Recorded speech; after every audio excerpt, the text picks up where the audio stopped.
It's very appropriate that we were just singing of the lordship of Christ and making him known in an increasingly secular world that we are in. And we're going to see those themes repeat themselves in the book of Daniel.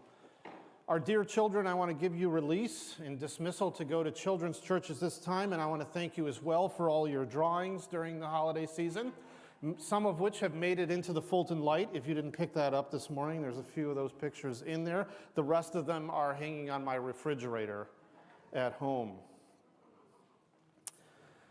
This morning, I'm not going to put the words of the text of Daniel 1 up on the screen, so I want to encourage you to grab a Bible in front of you and open up into the prophetic literature of the book of Daniel, chapter 1, verses 1 through 21.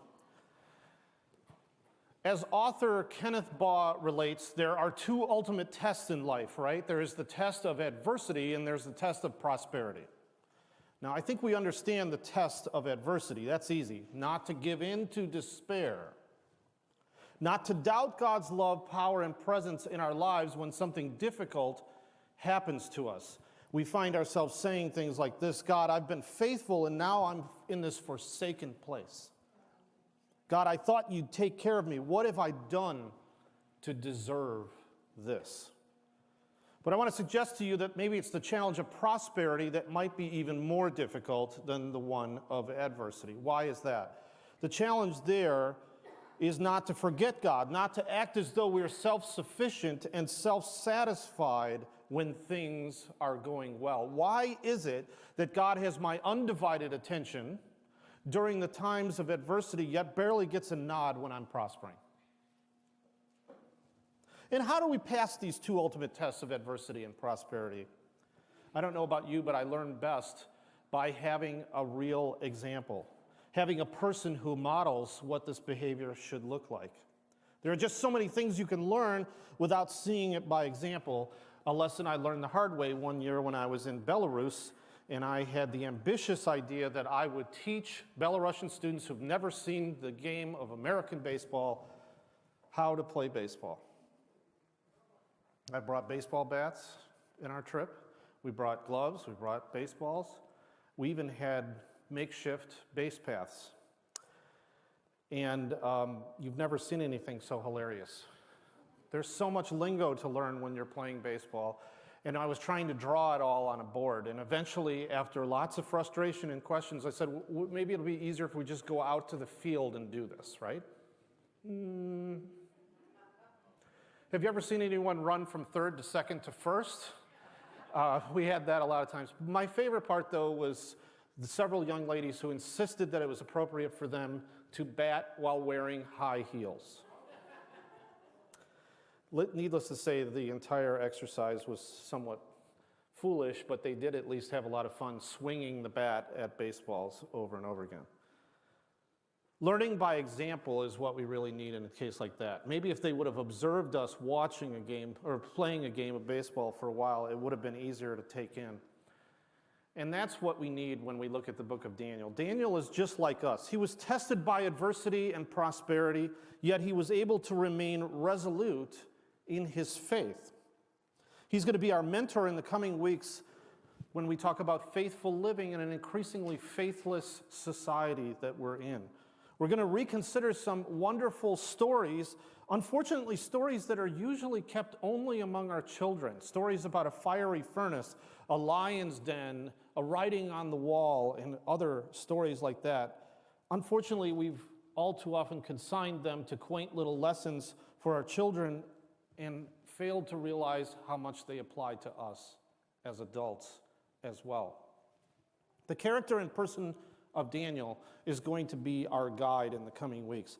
Now, whether the stories are familiar to you or they are not, let's invite God to make this book come alive in the coming weeks and make it vibrant in a way that will challenge and transform our lives. We'll be sending you more and more information and ideas about how to use the book of Daniel in your devotional times as well. You can expect that to be coming. I think that Lindsay's already sent out to the church community some stuff from the Bible Project. Did you get that email?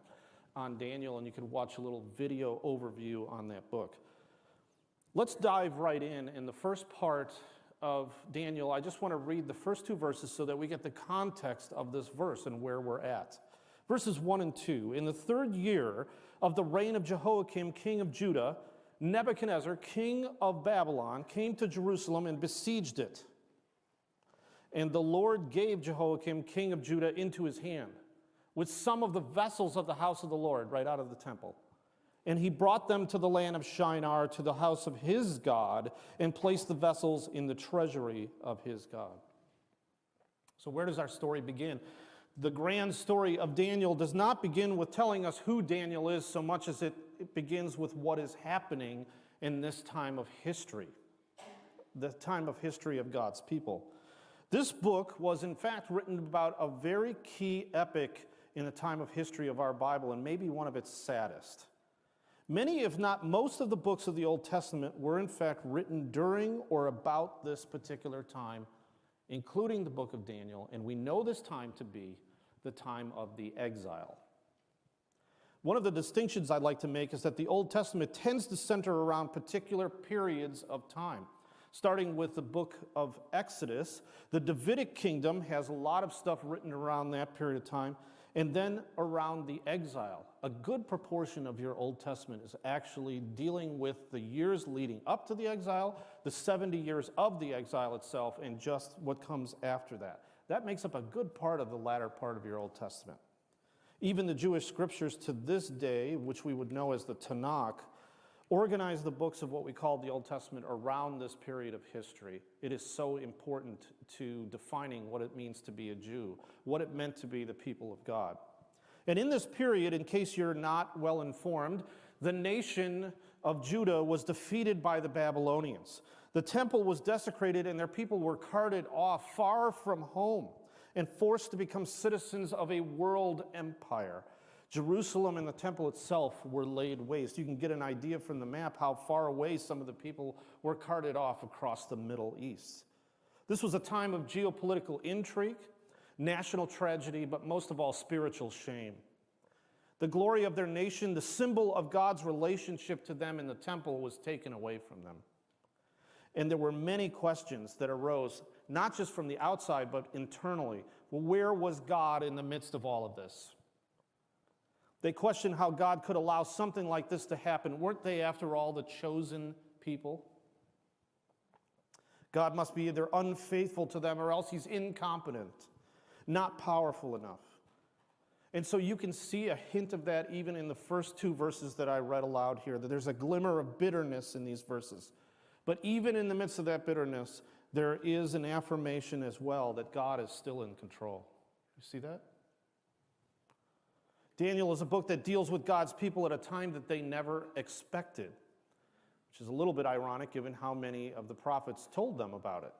But an era where they would be run over by various world empires, they would seek to survive and try to figure out how it is that they could be true to God, even in the midst of being in a completely foreign world, hostile to their faith and activities. I want you to imagine just for a moment what it would be like to be suddenly uprooted from your home here in the United States and made a refugee, brought into a foreign land with foreign ways, with a different language and customs, far away from home, wondering if you're ever going to see that home again. Now, my guess is that for many of us here, we've never had to deal with that in our lifetime or any time in this past century. But there are many people who come to our country that have. I think of the Hmong people who came during the time of the Vietnam War and shortly afterwards. They had to experience all of those things and have had to make a new home here in Wisconsin and Minnesota and California, and had to figure out how to live in the midst of a foreign land, a foreign language, and foreign ways. And that leads us up, now that we have the context, to the story itself. And let's pick it up in verse 3 to what happens here. The king commanded Ashpenaz, the chief eunuch, to bring some of the people of Israel, both of the royal family and of the nobility, youths without blemish, of good appearance, skillful in all wisdom, endowed with knowledge, understanding and learning, and competent to stand in the king's palace, and to teach them the literature and language of the Chaldeans, another name for the Babylonians. The king assigned them a daily portion of the food that the king ate, and of the wine that he drank. They were to be educated for approximately 3 years. And at the end of that time, they were to stand before the king. Among these were Daniel, Hananiah, Mishael, and Azariah of the tribe of Judah. And the chief of the eunuchs gave them new names. For Daniel, Belteshazzar, then the rest, Shadrach, Meshach, and Abednego. The ruler of the Babylonians at this time was King Nebuchadnezzar. And on the surface of things, it looks like Daniel and his friends got a pretty good deal from this king, if you just take these verses as they stand. It's almost like Daniel and his friends are getting a full ride at the equivalent of our Harvard, Babylon State University, as it were. But a closer look might show that his generosity might not have been so completely innocent or neutral. In fact, Daniel and his friends were forced into a context where it would be very easy for them to forego their faith, their traditions, and their backgrounds, and marginalize their faith. This was a not-so-neutral three-part strategy of absorbing the best and brightest of an entire generation of Jews into the culture and ways of Babylon in order to increase its own glory and ensure its own continuing growth. Let me summarize that for us. Here's King Nebuchadnezzar's plans. Number one, to inculcate, that is to educate them. Take the bright and the best, most promising, handsomest, intelligent, and high potential people of Israel, educate them in a language and the finest literature they had to offer. And they were undoubtedly young people, probably the equivalent of our high school or college-age folks. That's kind of the idea that we get here in this passage. Second, to indulge them, to give them the best, to feed them with the choicest of foods and give them access to the absolute best of the Babylonian culture. And third, to ingratiate them, to change and give them prominent names worthy of respect in their new culture. What's wrong with that? That sounds pretty good, Bob. But maybe this was actually a calculated attempt to brainwash and indoctrinate Daniel and his friends right out of their faith. Hear me out on this. The first one we called inculcate. Well, language and literature sounds good, and it was, except that much of it quietly exposed them to astrology and to sorcery and to various modes of idolatry. The second one that we called indulging. Well, choice foods, that sounds great to me, but it meant that they had to violate the Jewish law and commit absolute allegiance to the king in order to partake in it. Not so innocent after all, right? Third, and the name change. Well, what's wrong with that? Well, you tell me what the problem might be. Let me help you with that. Daniel means God is my judge. By the way, many names in the Old Testament take an abbreviation of God's name Elohim as he's introduced to us in the book of Genesis. So the El, right? Daniel, Ezekiel, right? Michael. We have many names like that. That's where we get that from. You take a part of the God you worship's name into your name.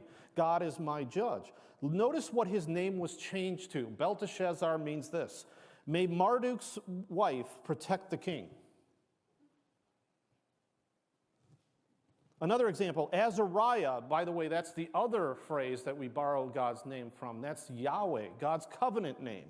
The Yah sound that we have in Yahweh is used and borrowed by a lot of people in the Old Testament as well, right? Hezekiah, Elijah, and here we have Azariah. It meant Jehovah is our help. His name was changed instead to Abednego, which means servant of the shining one, Nabu. See what's happening? They're attempting to subtly transform their worldview, their religion, and even their identity itself. Now let's summarize. The situation that Daniel and his young friends were placed in was one where they were seen as high potential, that they would be dedicated to a period of intense training, and that training would permanently change them in every aspect of their lives. Now, whether you realize it or not, this situation that Daniel was in is very similar to the situation each and every one of us faces. Now, I imagine that your mind, as I was sharing this, and especially when we were talking about a 3-year or so period of time, many of you raced to the idea of the period of time that we're in college or the period of time that we're in high school, especially given the age that they're in. And I think that's appropriate in terms of application. But in fact, all of us face the pressures of that are militating against us to live out our faith and about sharing our faith, how difficult it is in our culture. All of us are in some ways facing the same kind of pressures that Daniel and his friends are facing. If we let it, our culture will subtly transform our worldview and faith. It's not just the schools that we attend that expose us to new realities, which are a good thing in many ways, but there's many other choices that we make in life as well that impact our career and our lifestyle choices. What we watch, what we listen to, what we read, what we invest our time in. The point here is we cannot afford to be passive. We're either being inculcated into one way of life or we are dedicating ourselves to another. We can't be passive. Now, I want to be careful that I'm not saying the wrong thing here. I'm not saying that our schools are involved in some sort of conspiracy to corrupt you. Certainly not consciously.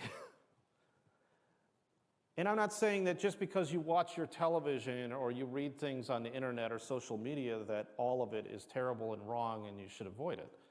But there are definitely dangers to be aware of. We're faced with very serious choices that will affect who and what we will become, intellectually, morally, and spiritually. Now, I'm not talking about a conspiracy here, but a fork in the road is a better description. How do we respond to those choices? What do we do when we reach a fork in the road? Oh, by the way, it's not as if we could avoid the fork in the road. We can't do that. We face them whether we realize it or not. And if we choose not to decide, we still have made a choice. Let's look at Daniel, though, for the answer to how we would respond to all of these forces that are coming up against us. Daniel's decision in verses 8 through 21, I'll read the rest of the chapter to you. But Daniel resolved that he would not defile himself with the king's food or with the wine that he drank. Therefore, he asked the chief of the eunuchs to allow him not to defile himself, and God gave Daniel favor and compassion in the sight of the chief of the eunuchs. And that person said to Daniel, I fear my lord the king who assigned your food and your drink, for why should he see that you are in worse condition than the youths who are of your own age? So if this would happen, you would endanger my head with the king. Then Daniel said to the steward whom the chief of the eunuchs had assigned over each of them, test your servants then for 10 days. Let us be given vegetables to eat and water to drink. Then let our appearance and the appearance of the youths who eat the king's food be observed by you, and deal with your servants according to what you see. So he listened to them in this matter and tested them for 10 days. At the end of that 10-day period of time, it was seen that they were better in appearance and fatter in flesh. I like that. I'm going to circle that part. That's encouraging to me.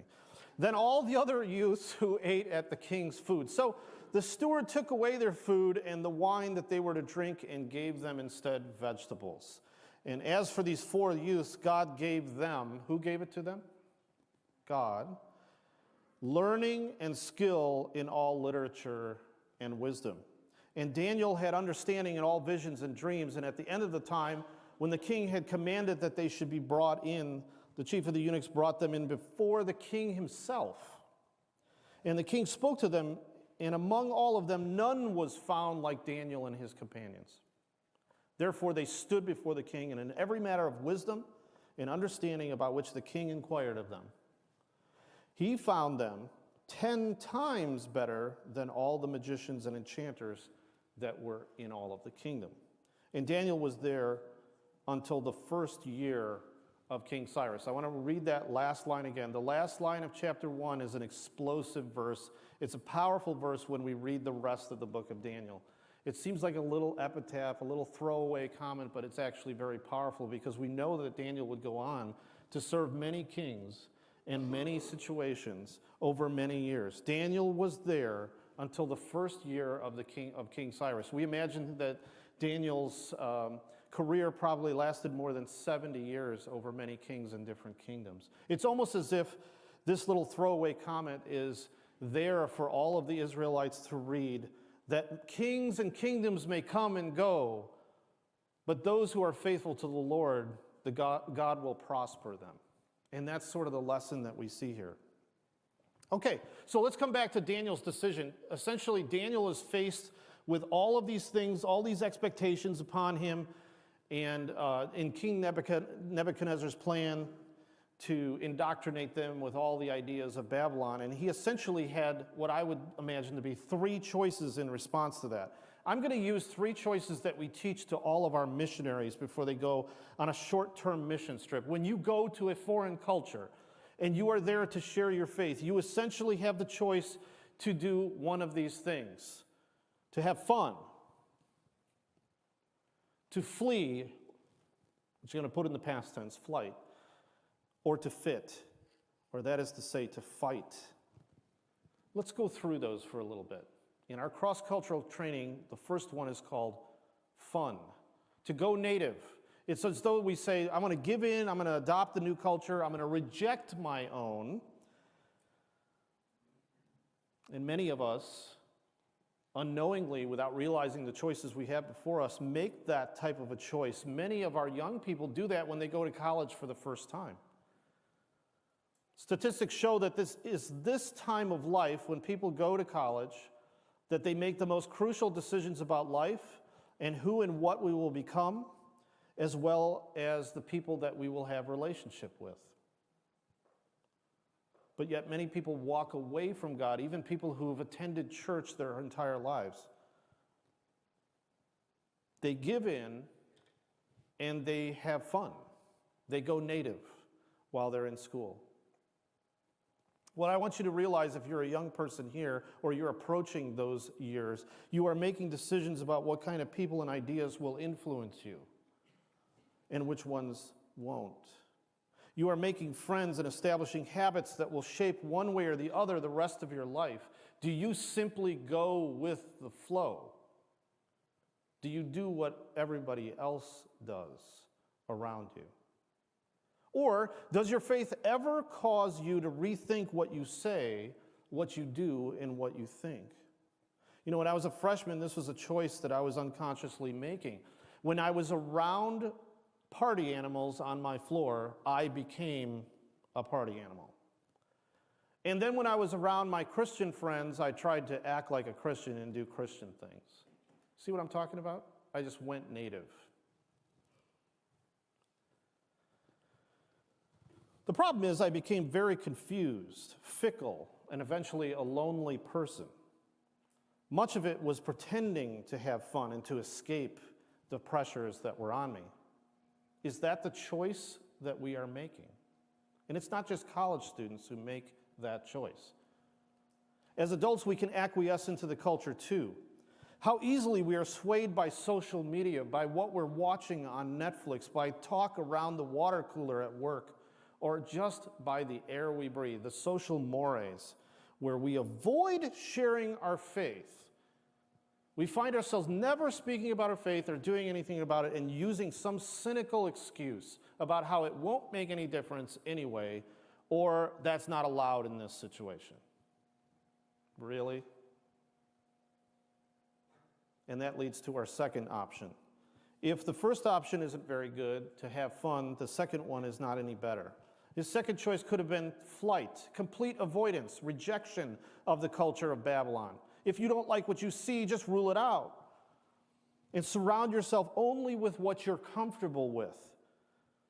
I was on a global project to Russia a number of years ago. There was a young lady that came with us, even after the training that we had. She was overwhelmed so much by the cross-cultural experience that we had when we first arrived there. She could not bring herself to come out of the youth hostel where we were staying. Sounds kind of ridiculous, doesn't it? She couldn't stand what she was experiencing and was so afraid of it that she had to create a shell of defense to keep the world out. But people, we make the very same choice when we decide to withdraw into our comfort zones of being around Christians all the time, never reaching out to others around us. We become the holy huddle, the cozy cuddle. I think unconsciously, many of us as Christians have made decisions like that without realizing it. I was even thinking of a period of time when I was in college. When I had first come to faith, I somehow found it very easy to be talking to people who didn't know the Lord all the time and inviting them to Bible studies, talking about the gospel, bringing them to conferences with me. But somehow, by the time I was a junior in college and so much more mature, supposedly, in my faith, I was no longer having those conversations with anybody. I was spending all my time around other Christians, never making a difference with others. I had to come back after a conference and make choices to reinvest in relationships with people who did not know the Lord, to out myself as a Christian where people didn't know that, and to invest in having a Bible study for them and not just for all of us who were mature, or we thought we were mature believers. All right, so we talked about the first choice was to have fun. The second one was flight or fleeing away. But the third and final choice for Daniel is the one I think he embraced, and it was to fit in. It was to fight, to authentically bring what he had into the environment where he was in and take out of it what he could get, to infiltrate, not to go native, not to get out of the world altogether, yet authentically and publicly hold true to his faith in the midst of the real world. To be in the world and not of it, as we've talked about many times before in the Gospel of John. This final option is what Daniel and his friends chose. It was the hardest. Nebuchadnezzar's scheme imposed a number of things upon them, and Daniel made an important resolution. He chose to draw the line. He chose not to defile himself. He did not go native. He did not withdraw. He infiltrated. Well, let's talk a little bit about defiling oneself just for a moment. What does that mean? It means to become morally and spiritually polluted. It is the opposite of words that we've been studying more recently called holy or sanctified, to be set apart for God's purposes. To be defiled is to be unusable for worship. But we are intended to be an instrument of worship to God.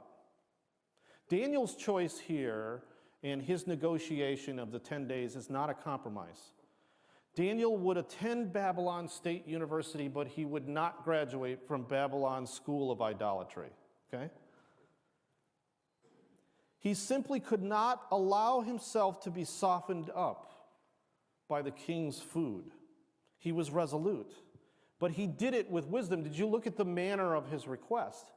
He negotiated a test. He did not throw a hissy fit. He did not have a protest. He did not go to his social media and post all kinds of angry responses. No, he was not stubborn or pig-headed. He committed himself to be the best of students. Indeed, among the finest that they would ever have. But he drew a line somewhere in the sand. Now, I think each of us can do that too, whether you are a student in high school or in college, or we're out of the school environment and we're instead in the marketplace, we have to draw a line as well. And the last verse of chapter 1 tells us that his risk paid off. He refused to break the law of God, and God honored him with his integrity. They became exceptional witnesses. They rose in influence and prestige. Eventually, Daniel served over 70 years, as I said, and saw all those kingdoms come and go. But his influence and example never faded. Though tested many times, he would not go native among the Babylonians, but he would fight to fit in and make an impact. God made him a man of wisdom and influence. He did not become diluted, but instead chose to permeate. Do you understand the difference between those two ideas? Both of them involve taking a separate substance and immersing them into a liquid. One of them forces it to be diluted, less than what it was before. The other permeates and permanently changes. Do you see what I'm saying? Both involve being immersed as something tiny into something greater. Just as Daniel, as an individual among his friends, was immersed into the Babylonian society. But instead of being diluted into becoming like the Chaldeans, he chose to permeate it with his faith. You can make the same choice that Daniel did. And you can see from this text and take heart that God will be faithful when you do so, unto your integrity. So your choice is to infiltrate or be corrupted, to permeate or be diluted, to act on your faith or be acted upon. And you can't put off the decision. The time is now. Well, this is Communion Sunday. And as a symbol of our commitment not to be diluted, we come to the celebration of communion as a reminder not to go it alone. We come for other reasons too. We must internalize the truth of Jesus Christ in us and be unified with him and with each other. Communion celebrates together that Jesus has overcome the world. He is, in fact, the Lord who sits at the right hand of the Father. And he invites us to join with him and allow him to overcome the world in our lives as well. And in order to do that, he makes it visceral. He allows us to participate in this. We literally internalize the elements so that we will recall what's taking place. And we join in communion with our Lord. It is appropriate that we were singing songs about the lordship of Jesus Christ. Apart from him, we don't have very much strength to do anything. But the prophets themselves looked forward to the time of Messiah. We have the opportunity of partaking in him who has been revealed to us. As the deacons come forward now, please use this time to reflect on God's love for you in Christ, but also reflect on that lordship idea. Perhaps there is an area of your life that you've allowed to become too diluted. Perhaps there's a people in your life that you have not been a witness to that the Lord is putting on your mind right now. And he's asking you to allow him to become Lord of every aspect of your life. Are you following me? Because if he's not Lord of all, he's not Lord at all. So do we have the deacons to come forward now?